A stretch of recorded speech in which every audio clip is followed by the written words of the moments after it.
Halo, assalamualaikum semuanya. Syifa Kennedy di sini.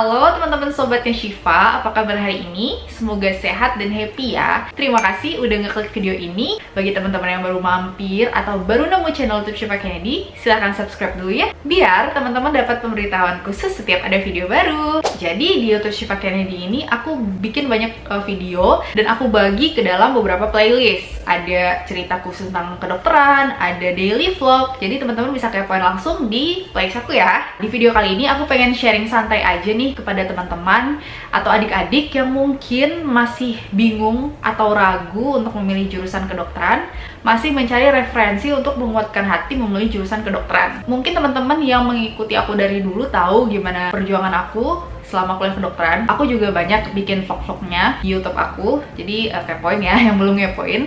Dan sekarang aku sudah selesai menjalankan pendidikan kedokteran, mulai dari pendidikan S1, koas, terus ujian kompetensi dokter se-Indonesia, bahkan yang terakhir aku kemarin sudah menyelesaikan internship. Nah, mungkin pengalaman yang aku lalui itu cukup panjang, dan kalau di flashback itu sebenarnya perjuangannya cukup berat. Banyak tangis, banyak duka, tapi banyak juga tawa dan cerianya. Nah, di sini aku bikin video 10 alasan kenapa kamu harus memilih jurusan kedokteran. Yang pertama, menurut aku kedokteran itu mengajarkan kita bersyukur. Kenapa? Karena yang kita hadapi nantinya adalah orang-orang yang sakit. Sebenarnya kalau jadi dokter itu nggak harus mengobati orang yang sakit sih. Ada yang namanya itu preventif kan, pencegahan. Kondisi kita sehat, gimana kita mencegah, memprevent biar kita tuh nggak jatuh sakit. Edukasi-edukasi, ya kan. Cuma kebanyakan ketika di lapangan itu kan bersifat kuratif ya. Artinya ketika orang sakit, berobat ke dokter, dan itu yang kita banyak jumpai, yang sakit ringan sampai sakit yang berat. Kita diingatkan setiap hari bahwa kesehatan itu hal yang benar-benar harus disyukuri ya. Kondisi kita bisa berkumpul dengan keluarga kita dalam kondisi sehat itu adalah anugerah yang luar biasa. Dan aku pribadi itu akan lebih ingat bahwa segini luar biasanya pencipta kita menciptakan gitu tubuh kita yang kompleks dengan segala keajaiban-keajaiban di dalamnya. Cuma ketika kita jadi seorang dokter, sebenarnya paparan pengingat kita itu lebih banyak. Yang kedua, jurusan kedokteran itu mengajarkan berbagai ilmu tentang saraf, tentang peredaran darah, tentang otot, organ pencernaan kita, tentang psikologi manusia.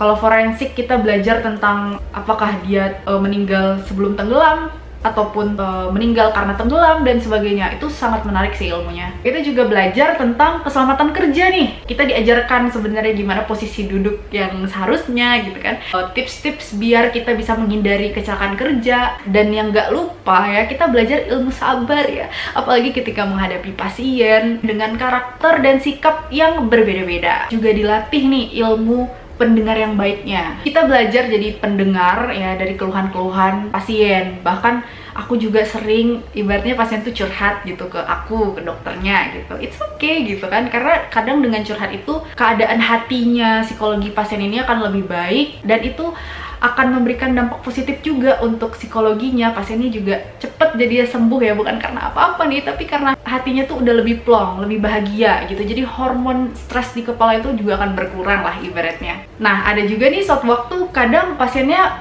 mungkin terlalu panjang nih kan, misalnya ceritanya lagi asik curhat misalnya, terus sebenarnya dokternya udah mulai lelah gitu. Cuma kita harus tahu gimana caranya ngomong ke pasiennya atau menanggapi atau merespon pasiennya tadi biar nggak tersinggung. Makanya sebenarnya anak kedokteran itu nggak cukup cuma punya ilmu yang banyak aja gitu. Dari segi attitude ya, itu mungkin sering disebut-sebut ya kalau kalian kuliah gitu, attitude gitu. Sebenarnya bukannya hal klise dan teoritis sih, tapi emang betul seperti itu. Nah, yang ketiga, tidak bisa dipungkiri ya, kedokteran itu punya nama harum di tengah masyarakat. Profesi dokter itu dihargai dan dianggap termasuk terpandang gitu di masyarakat. Sebenarnya itu bukan hal yang berlebihan jika kita melihat profesionalisme dari dokter ini gitu kan. Ya, tidak bisa dipungkiri bukan hanya di Indonesia saja gitu, tapi di luar negeri juga seperti itu. Yang keempat, kedokteran itu mengajarkan disiplin waktu. Walaupun memang sih nggak semua anak kedokteran atau semua dokter itu pasti disiplin untuk waktu. Cuma kita diajarkan sebenarnya guys untuk itu, dan mengajarkan kita untuk menghargai waktu, karena setiap detik menit yang dilewatkan seorang dokter itu tuh adalah satu air mata yang berharga untuk keluarga pasien atau bahkan untuk kesembuhan si pasien. Ya, ini pengingat juga sih buat diri aku sendiri, terus belajar.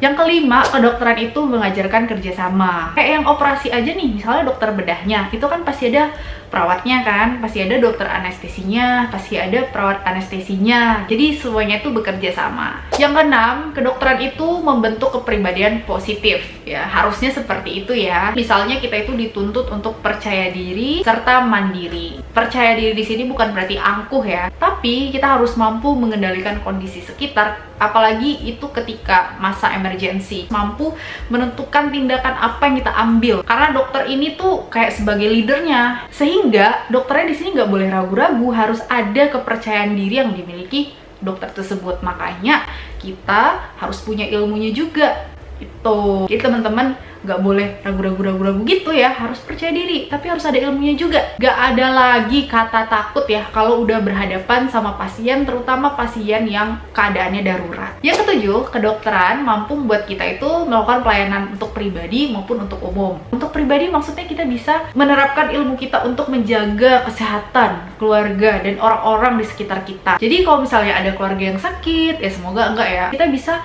memberikan terapi ya, kita bisa memberikan advice atau saran-saran. Yang kedelapan, yang nggak bisa dipungkiri, dengan kita menjadi dokter, kita memiliki peluang untuk bermanfaat bagi orang lain. Nah, profesi dokter itu adalah profesi yang mulia. Kita mengorbankan waktu kita, tenaga kita, buat orang lain juga. Jika kita menjalani profesi dokter ini dengan keikhlasan dan ketulusan, secara religinya ya, secara kebermanfaatan kita untuk manusia, itu tidak ternilai secara materi.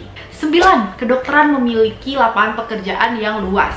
Pengajar ya, jadi dosen, jadi dokter ya, di klinik, di rumah sakit, di puskesmas, atau mau buka praktik sendiri juga bisa ya. Walaupun mungkin kesejahteraan dokter di Indonesia ini masih perlu ditingkatkan ya, karena mengingat proses dari awal sampai menjadi dokter itu cukup panjang, susah dan lama. Kita masih berdoa sih untuk kesejahteraan tenaga-tenaga medis di Indonesia ya, semoga semakin meningkat, semakin bagus gitu kan. Nah, terutama kan di daerah-daerah mungkin yang masih terpencil atau yang jauh dari perkotaan, itu masih dibutuhkan dokter-dokternya ya. Jadi tingkat kematian pun bisa lebih ditekan ya, karena ada dokter nih yang bisa membantu menangani pertolongan awal. Nah, untuk alasan ke-10 aku mau minta tolong nih sama teman-teman. Tulis dong kira-kira apa nih alasan kenapa kita harus memilih jurusan kedokteran. Boleh yang komen itu teman-teman mungkin yang sudah jadi dokter atau pengen jadi dokter, atau teman-teman yang lain yang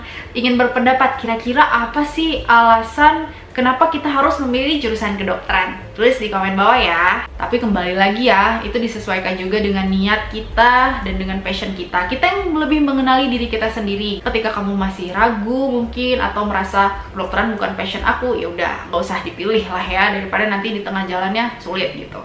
Mungkin itu aja teman-teman video sharingnya hari ini, semoga bermanfaat. Silahkan tinggalkan dong komennya di kolom komentar di bawah, nanti aku akan balas komennya. Oke, silahkan like videonya kalau kalian suka, silahkan share ke teman-teman atau sahabat-sahabat nih yang kira-kira nantinya pengen masuk kedokteran, biar tahu nih, biar makin yakin untuk memilih jurusan kedokteran. Jadi nggak bingung-bingung lagi mau pilih jurusan apa besok gitu. Makasih yang udah nonton videonya. Jangan lupa like, comment, dan subscribe. Jangan lupa subscribe karena biar dapat pemberitahuan khusus setiap Shiva Candy atau video baru. Sampai ketemu di video selanjutnya.